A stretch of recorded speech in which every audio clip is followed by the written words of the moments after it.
All right, everyone.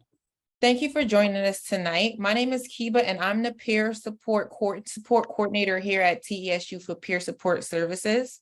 So a lot of you joined us here tonight to learn some key skills to maximize your experience here at TESU.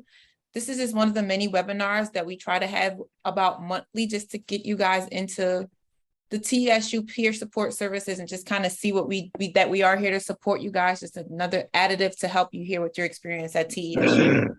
So I want to start things off by letting everyone know just kind of an overview of the program and where TESU's peer support kind of arrived from and what we're here to help you all with. So just starting things off with the agenda, again, I'm going to go through an introduction and the peer support services program overview.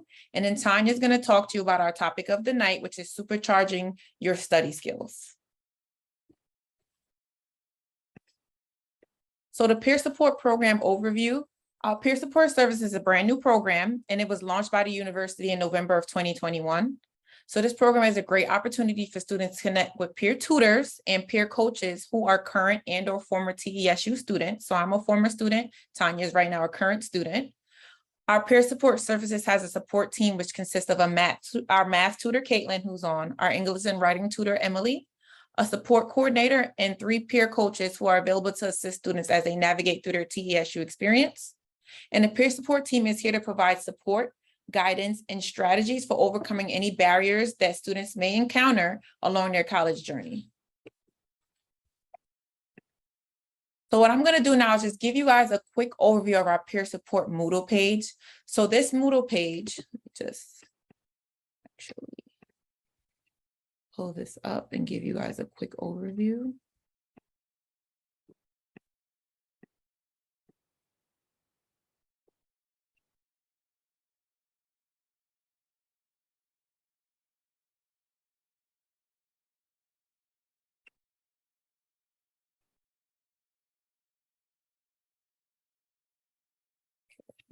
Here we go.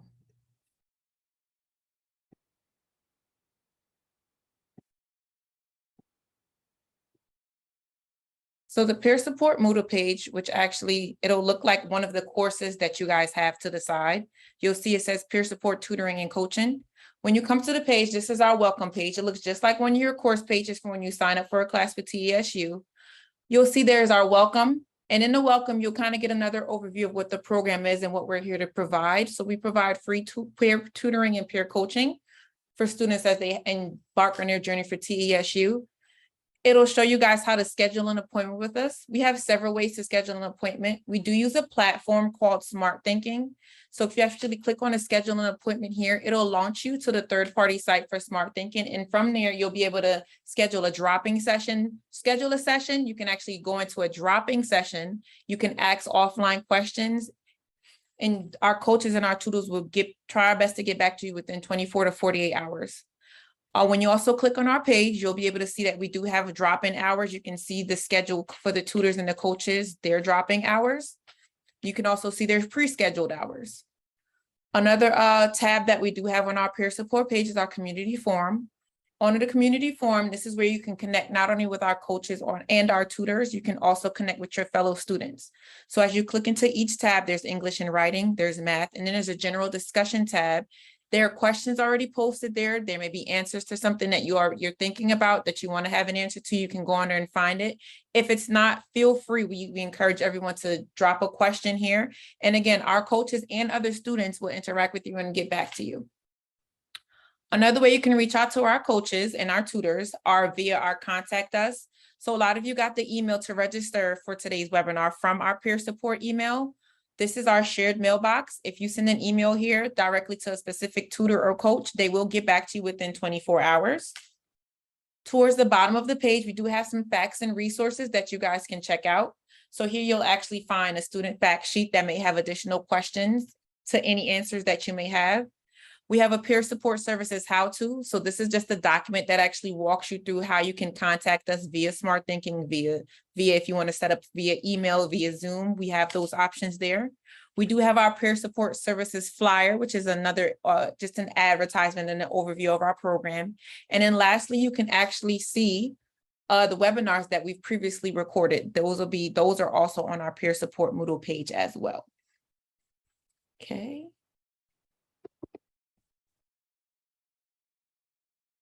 So now I am going to kick things over to our peer coach of the night, Tanya, and she's going to talk to you about supercharging your study skills. Thank you, Kiba. You're welcome. Hello, everyone. Thank you so much for coming. I know you're all busy, and I appreciate you taking the time out to check in with us and look at this webinar. So I'm Tanya Jenkins. Next slide, please. A little about me. I'm a peer support coach, and also I do a little tutoring for computer science as well, computer classes. I am a robotics engineer. I write software to drive the process of making robots. So it's a lot of fun. And I joined TESU about 2.5 years ago. Love my experience here. And I enjoy coaching. Next slide, please. So who are TESU students? We are average of 32 plus years of age. We're returning to school after many years. We're juggling jobs, families, children, and we're coming from traditional and non-traditional college backgrounds. Next slide, please. So what are our challenges now? Well, for me and for many of the students I speak to, it's finding time to study. It's managing the amount and complexity of course materials, and it's studying independently. This is different than what we've done before. Next slide, please.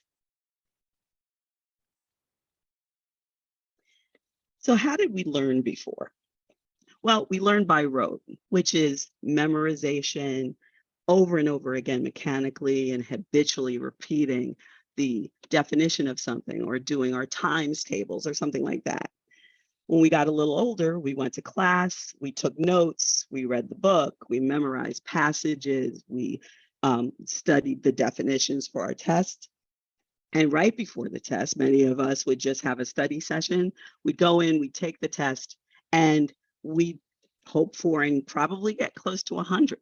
But that's not the same in college. And it's certainly not the same when you have the other challenges that we just spoke of. Finding time, finding energy, finding space is one of our many challenges that we have, or some of the many challenges we have. Next slide, please. So you're here to hear about supercharging. And why did I give you that background? I wanted to just kind of mention this because everyone has a different way of learning. And it's important to understand, in order to supercharge your learning, you have to actually know what type of learner you are. We want to determine your learning style. So one of the things about supercharging is it's finding out what works best for you and learning how to do that.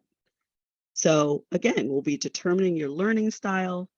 You want to structure when and how you study, and you want to make it a habit. That's going to be the thing that supercharges you. Next slide, please. So let's talk about learning styles. There are 3 categorical learning styles: visual, auditory, and kinesthetic. Visual learners, we hear a lot about. Those are the people that they see the information and they understand it. They like charts, they like pictures, they doodle a lot. Auditory learners, you don't hear as much about, but these people understand things when they hear them. They like to get involved in class. They want to talk. They want to talk with other people. They want to understand the material. And the kinesthetic learner is the type of learner that requires movement in order to understand and connect the information that we get. Now, given the challenges we have, the amount of material, the types of material, how much it is and how deep you have to go, all of these learning styles have challenges. One of the great things to understand, though, is that we all are usually a mix. I have a friend whose son is mostly kinesthetic, and it was really difficult to help him learn math. But once they understood that movement was what he needed, an abacus and walking around, and a lot of people think of that as kind of, you know, a challenge, a disorder when people have to walk around and to absorb information. But it actually gives you a little bit of headway in learning different types of things. So understanding what your learning style is will help you customize how you learn and how you study. Next slide, please. So how do we adapt our study habits? We were just talking about, you started with rote study skills. Many of us, that was the last time we had to study. So how do we make it clear to ourselves what the change needs to be? Well, first we have to understand that studying is about both structure and content. A lot of times we'll take a book and we'll just sit down and we'll read it, and we think that that is enough. That's the content. But structure is about when and how we study. The content is about what we study. So let's talk about when. Next slide, please. Structuring when you study. It's kind of a boring concept. You've all heard about it. Create a study plan. And yes, I advocate creating a study plan. One of the things that's very cool about TESU and using Moodle and its calendar can help you really create a good study plan for you. And again, study plan is when you study. It doesn't have to be really granular. It doesn't have to account for every 5 minutes. You know, at 10:10, I'm going to open my book. At 10:15, I'm going to have read the first chapter. You don't have to be that granular. A lot of times people shy away from scheduling their study time because they're like, I might not do it. Well, one of the things is creating a general study plan, maybe just with times that you'll study, will help supercharge your studying. So what you can do, how can Moodle help you? You can look at your module details along with your calendar and take the information to plan out maybe just your textbook readings or your video viewings or whatever other information besides your general discussion forums and introduction forums, your written assignments, etc., because those are already on the calendar. So I advocate taking your study materials and making those part of your study schedule. And remember, simplicity is your friend, so don't overdo it. Again, don't go and try to schedule every 10 minutes exactly when you're going to turn a page or when you're going to be done with something. Have broad goals and then narrow. Next slide, please. So here I'm sharing one of my study plans, and it's pretty high level. As you can see, when I took a course, it was in May. This is planning out the first module. I just looked at my calendar and I looked at the readings for that module. So I used Moodle. I went to the module details that are at the top of the module, looked at what was expected, pulled out my textbook readings and the videos that are required. This is Stats 201. And I split them up. I knew it was 3 weeks. So given my schedule, given how things are in my life, I decided to break it cleanly in between these 2 weeks, or actually 10 days. So, or 20 days total. So from May 2nd to the 14th, I concentrated on chapter 1.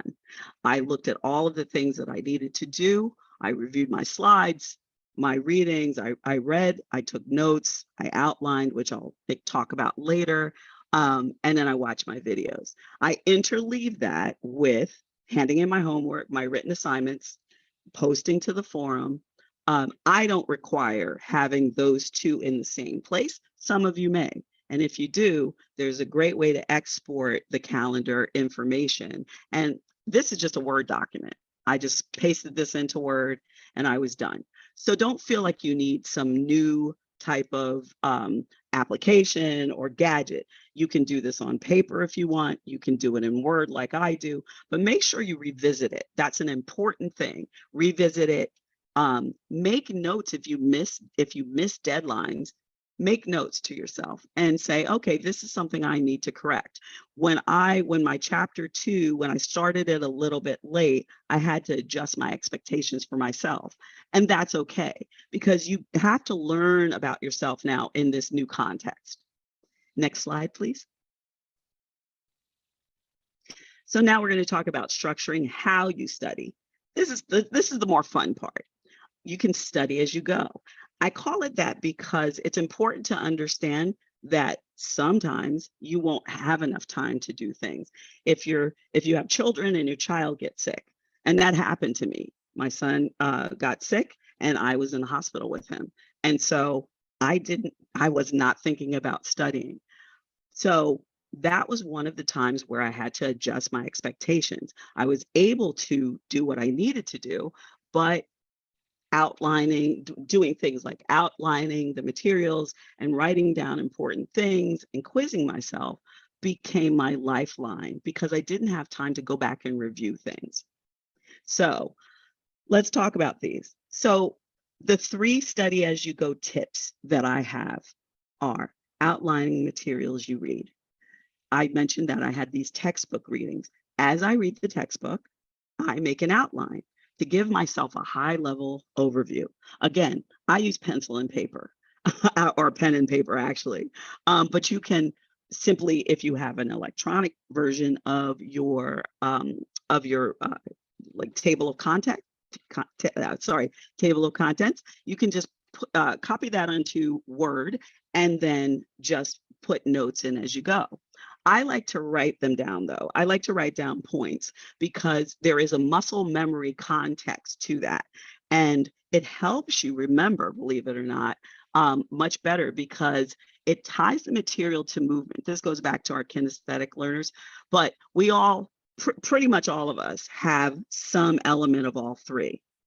And finally, it's the quiz yourself as you learn tactic. This is a really important thing, because if you're reading your materials and you quiz yourself, you read a definition, say, you finish the paragraph, you turn the page, or if you're online like I am, you turn the page in your Kindle. I ask myself a question about the thing I just learned. And oftentimes I think I remember it, but I don't really remember all the detail. So quizzing helps you think about the material differently, but it also helps you know what you don't know. Oftentimes I've gone into, before I learned these new tactics, I would go in and I know this stuff cold, and questions would be asked in a different way, and I would stall. I would kind of panic for a minute. I have to calm myself down and convince myself I knew it. So it's much better to kind of ask yourself questions beforehand and see how things might be stated on a quiz or a test. And the supercharged tip of all of this is use these together to create study materials. Then you review them. If you review them quickly each week, you're actually studying as you go. And that's a great tactic. Next slide, please.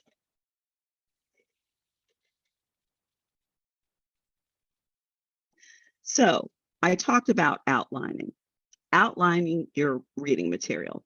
I won't go into this deeply. I have a bunch of links at the end so that you can go and learn how to do this. But I wanted to give you some reasons why and some information about the process of outlining. So as you know, outlining isn't reading everything, but it is identifying the important information. The great thing about books is that the authors have already identified what's important in a chapter. How do they do this? Well, they create introductory and summary paragraphs. So the first paragraph of a chapter and the last paragraph of the chapter are those, respectively. That gives you information about what's learned in between. When you are crunched for time, those are the 2 things you should read anytime you have reading material, as long as it's a standard author, of course. The other thing that authors do that's really important is they use chapter headings.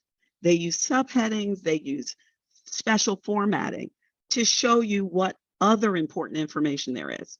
So if you look to the right, I have here an example. At the top, you'll see that it's a chapter. It has the chapter delineation, so those sections that we were talking, that I had mentioned earlier. And then I broke out one of the sections to show you kind of what the author might do there.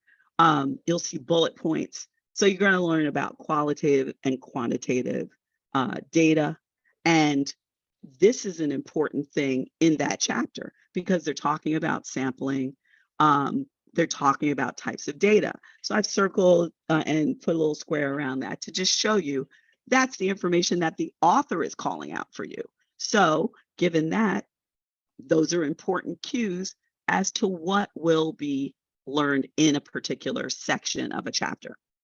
And finally, we know these things. These are great for the visual learners, calling out important ideas using graphs, sometimes side notes, bold lettering. A lot of current textbooks do the idea, they'll give you a little light bulb or something like that.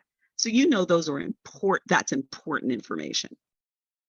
I'm calling out at the end, there's a great article on how to outline a chapter. There are more things to do, but you read the first and last paragraphs. You read each section header. You then also read the first and last sentences of those, because those are kind of micro, you know, if you think about it, they're like micro I guess, chapters in that sense. You can look at it like that. And so that's how you drill down for your outline. At the end of this, you'll have actually a little study guide if you do that. Next slide, please. So I mentioned quizzing yourself in the intro slide for this. Quizzing yourself helps you think about the materials differently and retain it better, as I mentioned. So how do you do this? Well, you ask yourself questions about the material as you read or view it. So I even ask myself questions when I'm watching videos. If the presenter gives me some information, I then go back, I pause the video, and I ask myself a question about that. Or even better, if the presenter asks a question, I pause before I get the answer. And I do that with both kind of the more scientific information, as well as the information that I want to learn that doesn't have formulas and graphs and pictures. So the other thing you can do is create notes, note cards, flashcards to quiz yourself. These are things that then you can use later and review. And this is one of my favorite things, because again, going back to Moodle and how TESU does things, or TSU does things, if you have a course that allows you to take unlimited quizzes, take the quiz as many times as you can, because there are variations. And not only that, many times, and again, I'm talking about unlimited tries, many times your highest score is recorded and your score doesn't change from that. You have to look into your syllabus and see which way it is. I've had courses that do both, but take it multiple times, because this is free and they have answers. So you know they're the right answers, and they're kind of in the spirit of maybe your midterm or your final project. So it's really, really good source material. And again, as I mentioned earlier, quiz yourself on previous modules. So those flashcards or any of the outline material, just take, schedule some time in 15 minutes to go over everything. If you have it, and if you do that, it's called spaced repetition.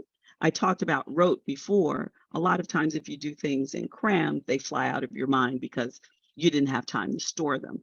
But this will help you retain the information longer and actually become part of what you're thinking.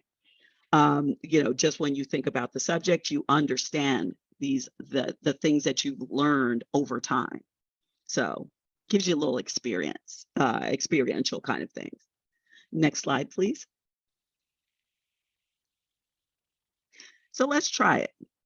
Everyone who's on the call, I'd like you to read this passage up top.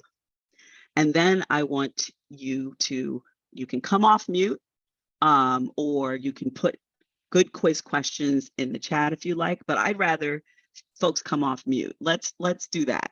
Let's have you look at that and come up with some quiz questions that you might use to quiz yourself to learn this material better. I'll give you a minute to read it.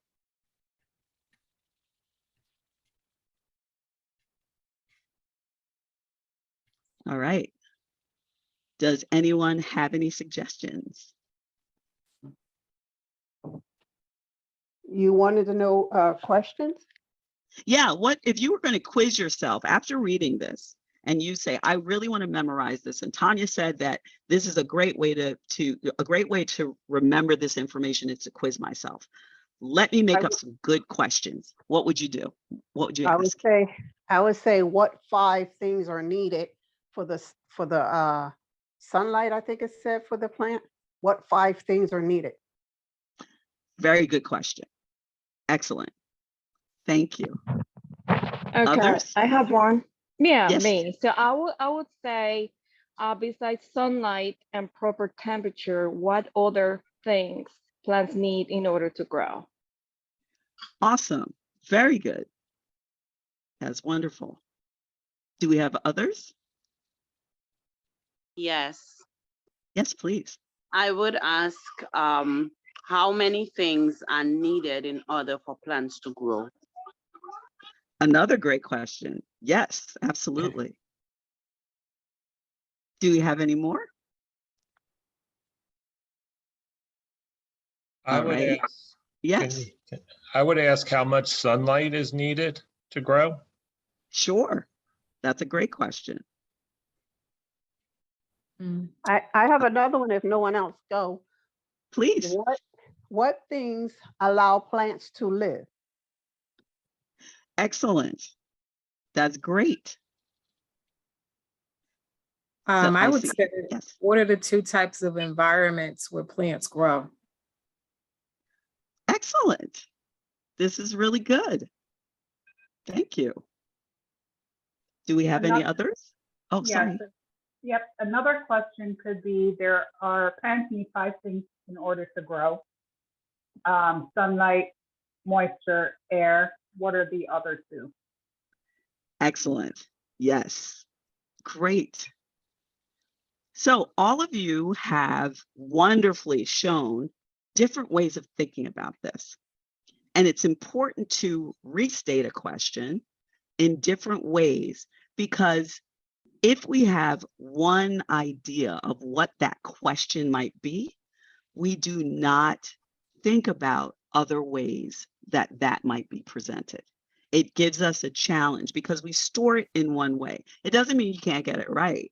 What it means is you haven't explored kind of the edges of that question. And if they give you a more complex question, and raise your hand if you've ever been sidelined by a question. You knew the answer. You knew all of the elements, but you couldn't form the answer because you hadn't thought of it in a certain way.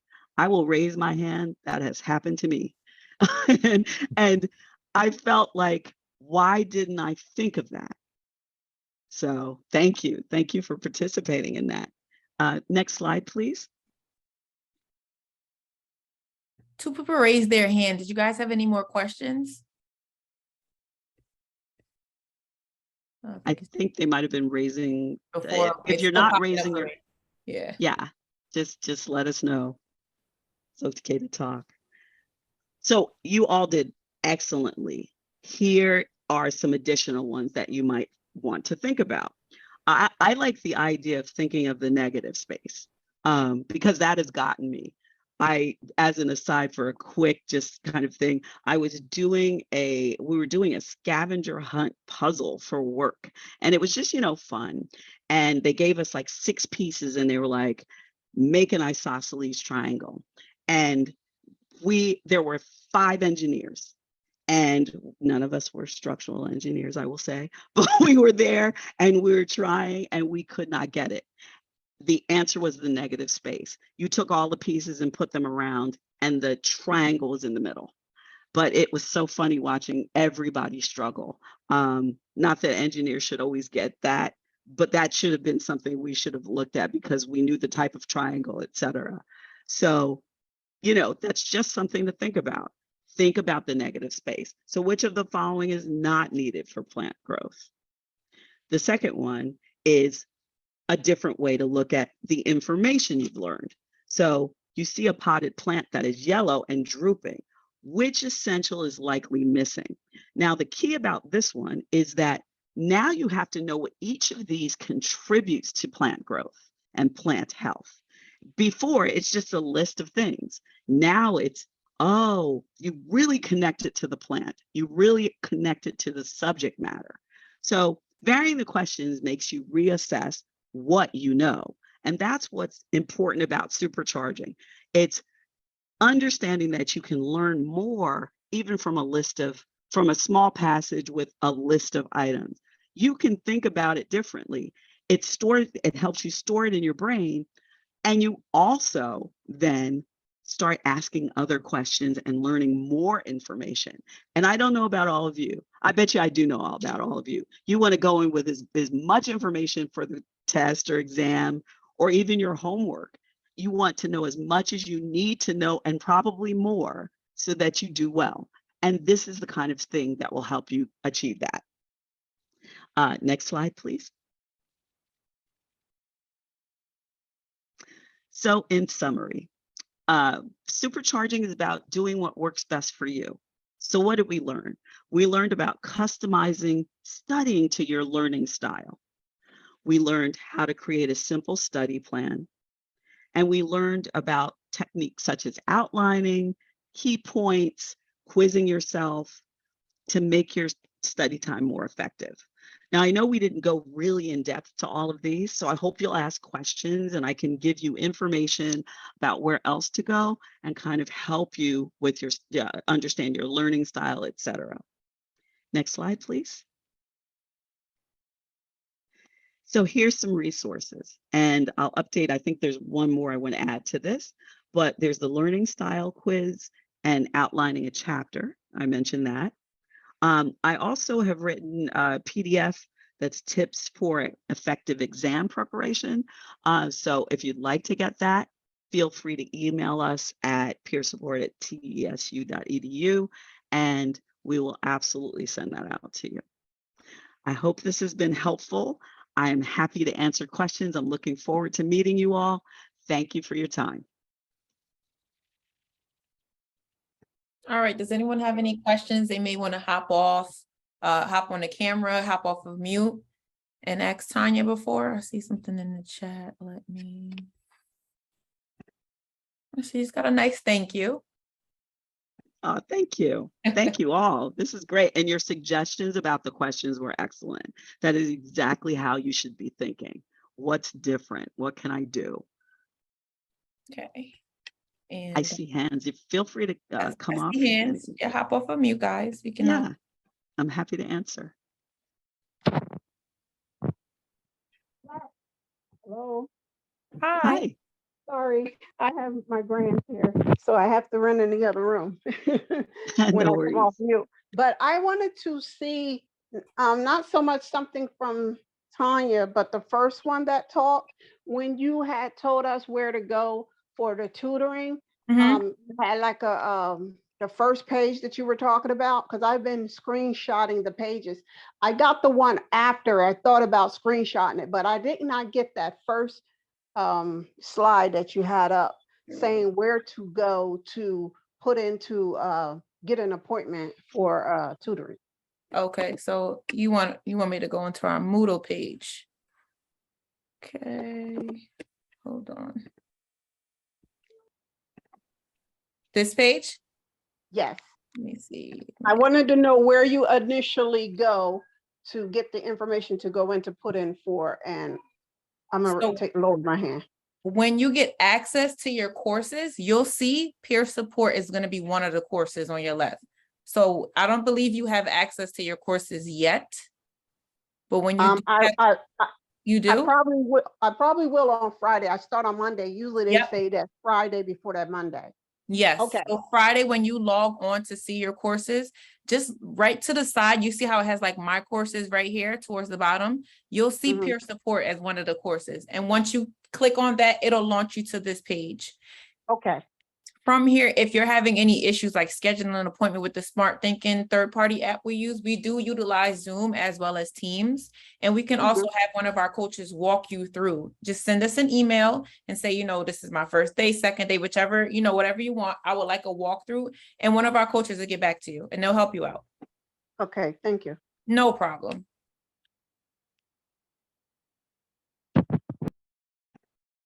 I have a Great. question. Yes. Um, I'm not somebody who I find, sorry about the noise in the background, I'm with the kids. No problem. I consider myself to be somebody who cannot study. I do a lot of cramming. I've been doing it all my life. How can I get out of that? That's a really good question.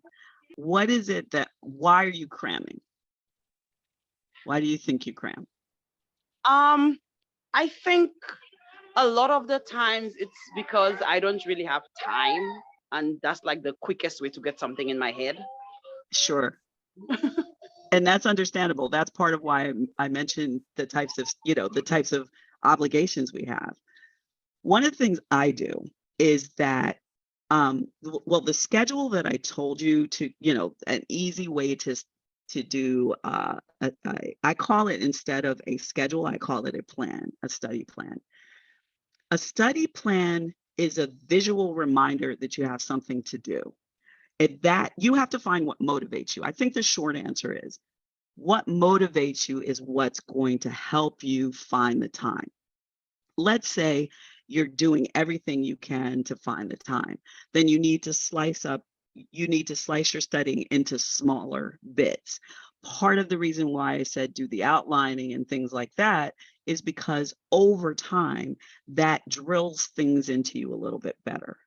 But let's say you have to take family members to the doctor, and you go and you drive them there and you're waiting for them maybe 20 minutes.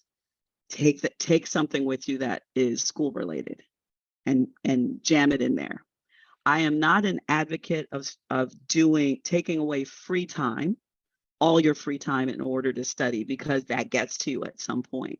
But one of the other things to do is, one thing I do, if I'm on a treadmill, I have a book in front of me, or I have something where I can study. I might have my flashcards. Those are the kinds of things you have to then work it into your life, instead of saying, I'm only going to study for 4 hours on Saturdays, and then, it never happens. It's probably more productive that you say, you know what? I sit and do, I wait for the kids, or, whatever it is, forgive me if you don't have kids. I'm just using that as an example. I'm waiting for this, and I know that's 30 minutes. I'm going to do it. If you drive and you listen to music, what I did one time, it really worked well. I recorded myself reading some definitions to myself and different things that I knew I needed to learn. And I quizzed myself on the way to work doing that. I left a big gap. What is such and such? I was actually learning French, so I was doing it in French. And that really helped. But it also helps if you have to, do something like memorize formulas and things like that. Just make sure if you memorize formulas, you know what each piece means. But those are the kinds of things you have to become creative with the few minutes you have. I've gotten it down to I can do something in 5 minutes. It takes a little bit of prep. You have to know exactly what you're going to do in 5 minutes, but I do it. And then that's become a habit for me. Does that help? Yes, thank you so much. I especially like the recording suggestion. Oh, good. Yeah. And the other thing, just one other thing for everybody, you're not in this alone. There are a bunch of other students in your classes. In one of our previous webinars, I talked about creating a community for you, and for, if you want the more traditional college experience, how to do that. but there are plenty of people in your class in your same situation. One of the things that they know, game theory, is that if you follow someone on social media, or if you blah, blah, blah, that you're more likely to do something. If you connect with another student in your class, and I use the introductions forum to do that, you can then say, hey, you want to study together? We can and come up with some guidelines. Hey, you come up with 5 quiz questions, I'll come up with 5 quiz questions, and we can discuss something. Or you look at some of the answers to some of the to the forums, right? The discussion forums. You can get a feel for people that are kind of like, oh, I like to talk, or I like to say things, or I like to talk, interact with people. Ping them and carve aside some time to work with that person. That will kind of make you think about not cramming, or making time, and say it'll be 15 minutes or 30 minutes, something like that. I found those to be really, really useful. I hope that helps. Yes, thank you. Thank you. That was a great question. I'm open if someone wants to come off mute. Hi. Hi. Sorry. Once I'm on here, there's no need of not doing it now because you have the tutoring. I'm going for psychology. I had to do a case study before, and I had never done one before. Who do I use to help me with my psych classes? So I'm Kiba. I'm gonna let you call that one. If you from the writing to help with the case. I was going to say from the writing purposes of like your case studies, we do have a writing and an English tutor. Is that where you primarily need to focus in? No, not the writing material. No, how to do a case study, how to successfully do one, meaning the material that should be inside the case study. Okay, I think that's a mentor-based situation, I believe, if I'm not mistaken. I know we have other members on the team here. Sherry, Emily, have you guys done anything? Yavanka, that we can kind of hop in and help, or at least guide with that? If not, I could definitely do some research and I can get back to you. So you're saying I will have a mentor for my classes. I'm sorry, this is my first year at TSU. No problem. Okay. Yeah, your mentor is actually your professor. It's a different name and a different term that Thomas Edison uses, but your mentor is your professor. So if you're looking about specific instructions, we're going to guide you to go back to your mentor and ask them for direction. And they may have resources and things available for you. Tanya, Yavanka, all of us can tell you that Google is a wonderful resource as well. You can find some great examples out there. If you really Google it, you probably could even find a demonstration of one to kind of give you a guideline of what you want to put in it. Kiva, can I ask, what was her question? So she's going to do case study. She's doing psychology as her major. So she was just inquiring about assistance on actually writing up the case studies. Okay. Is that Rita that asked the question? No, this is Sharon. The teacher had gave us an example, and I was going by the example, but I didn't want to be word for word on the example. So the writing tutors, if they had the example, that's how they can help me. Okay, well, I graduated from TSU with a master's in industrial organizational psychology. I wrote several case studies. So if you want to, email me, we could set aside some time and I can kind of guide you. We can even do a Zoom. That way I could, show you my screen. You can show me yours and we can kind of go from there. I can even show you one of mine, example of one of the ones that I did. Yes, and I'll show you mine so you can tell me what I did wrong. Yeah. Okay, so the format. Could you type it in the chat for me? Or I'll put my name. You just email me on peer support.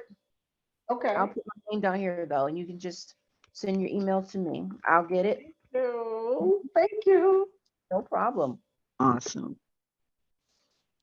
And I also, I have your name, Sharon. So I'll go through and find your email too as well. But definitely send, it's Yavanka, that's who you were talking to. She's one of our coaches here. Okay, And Yavanka, definitely, she'll get back to you. Just send us an email. okay.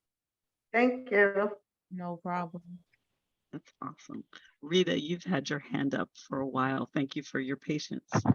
Okay, thank you. So I had a situation last term where I've had not necessarily a textbook, well, this wasn't textbooks per se, but there were a number of assigned readings. With one module, there was a reading of like 130 pages. We had to respond to that and post it. Then later in that same module, we had a choice between two, this is an ethics class, and that particular reading was pertaining to some legal cases.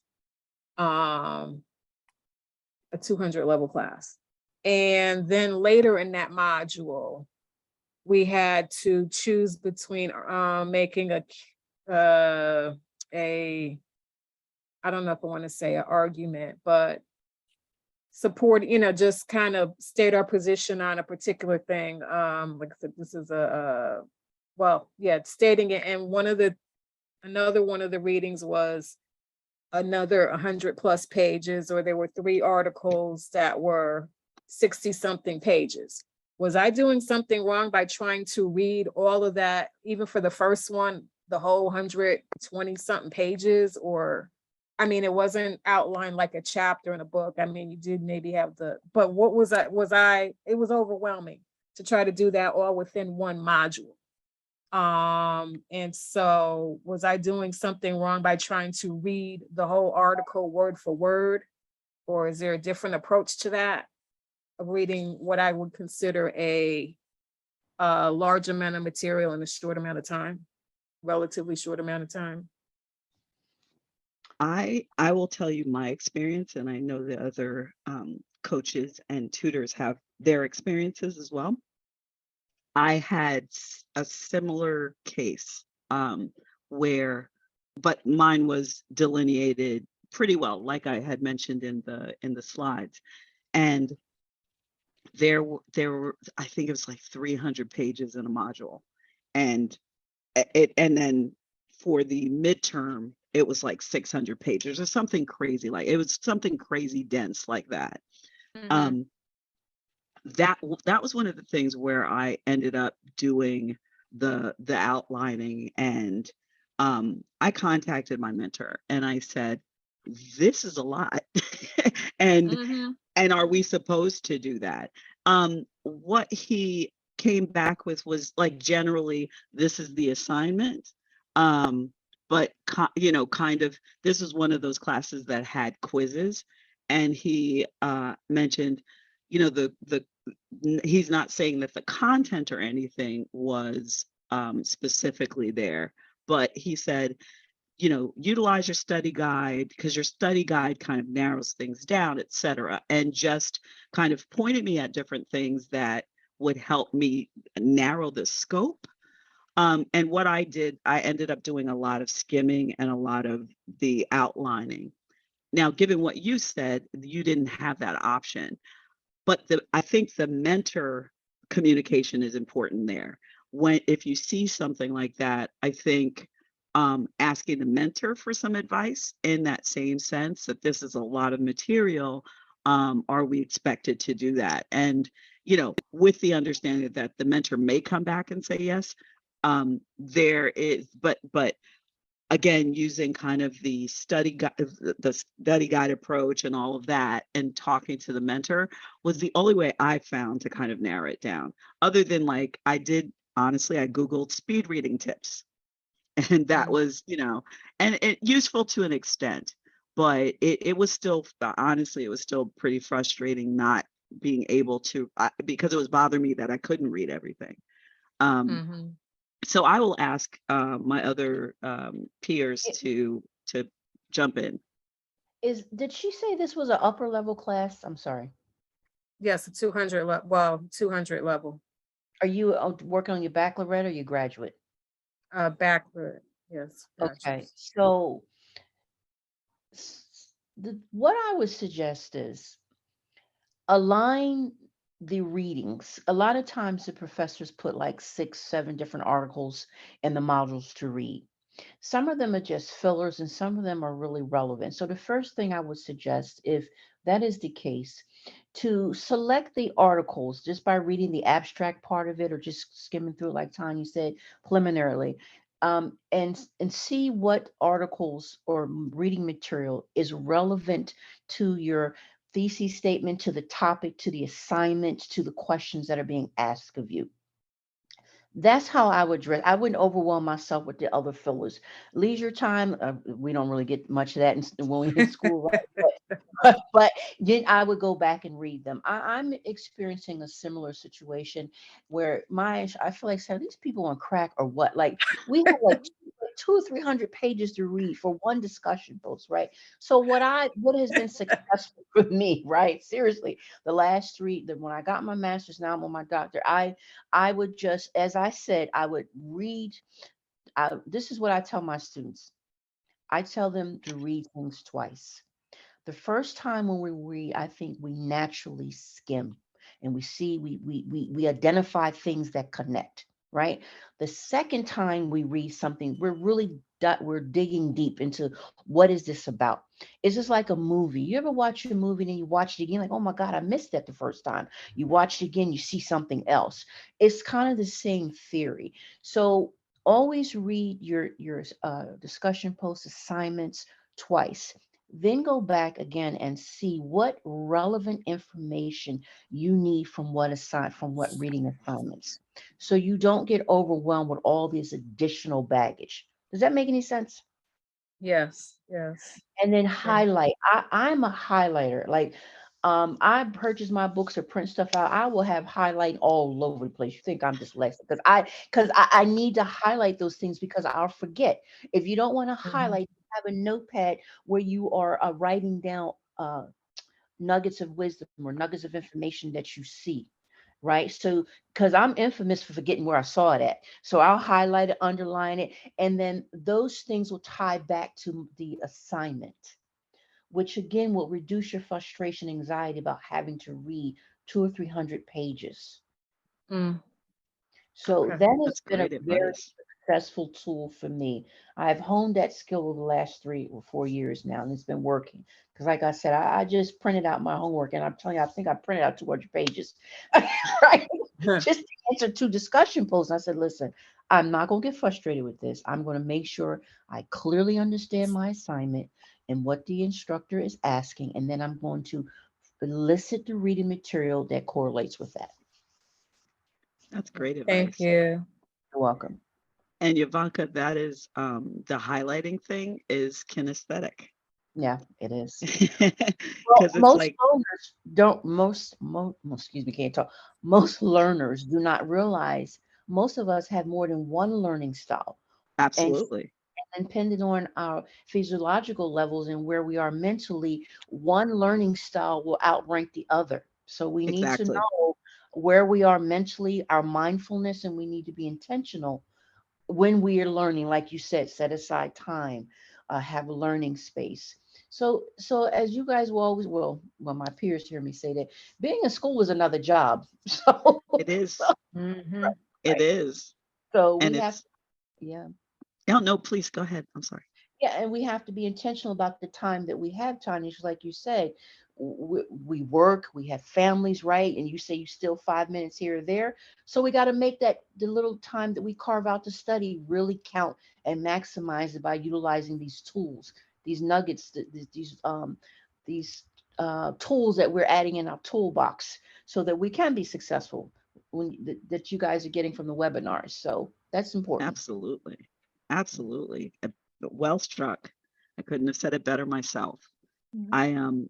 I think it's important to everyone. I will emphasize again, go take that learning quiz. It'll tell you which one, learning style quiz. It tells you which one is on top. But as I mentioned earlier, and as Javanka also reiterated, there are we all have different, all of the learning styles. It's just at different levels. And it also depends, I find, on the material. So it's important to consider that take that few minutes to figure out what your learning style is and adjust yourself and see it. And they have tips on what that is, and see if that works for you, because see if it feels a little bit better. So thank you. That was excellent. I see Victoria's had their hand up. I don't know, Victoria. If you'd like to come off mute. That's okay. I'm sorry. I apologize. It was from before. Oh, okay. No worries. Thank you. Are there any other questions that we can answer?